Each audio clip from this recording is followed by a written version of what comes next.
Harper & Ellis Austin is being promoted as a boutique-style clothing brand with local, lifestyle-driven identity.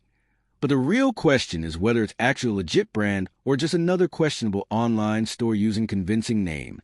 The store typically presents itself with clean branding, trendy clothing, and a name that suggests a real-world boutique, often tied to a city like Austin to build trust and authenticity. Now, the idea behind this isn't completely fake.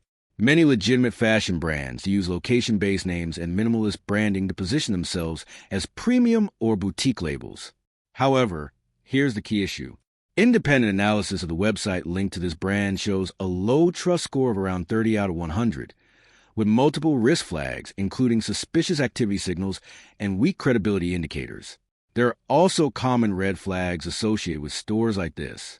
These include hidden ownership details, limited verifiable company information, and a lack of strong independent customer reviews. All signs of low transparency. Another concern is the branding itself. There's no clear evidence that Harper & Ellis Austin exists as a real physical boutique or established brand in Austin, which suggests a location-based identity may just be part of the marketing. User feedback is also very limited or unclear, making it difficult to confirm product quality, shipping reliability, or customer support, something you'd normally expect from a trustworthy clothing brand. It's also important to understand that many stores like this follow a familiar pattern: aesthetic branding, emotional storytelling, and heavy discounts, often backed by generic suppliers rather than a real fashion label. So, is Harper & Ellis Austin real or fake? It's likely a real website that sells products, but it shows several warning signs of being unreliable rather than a well-established brand.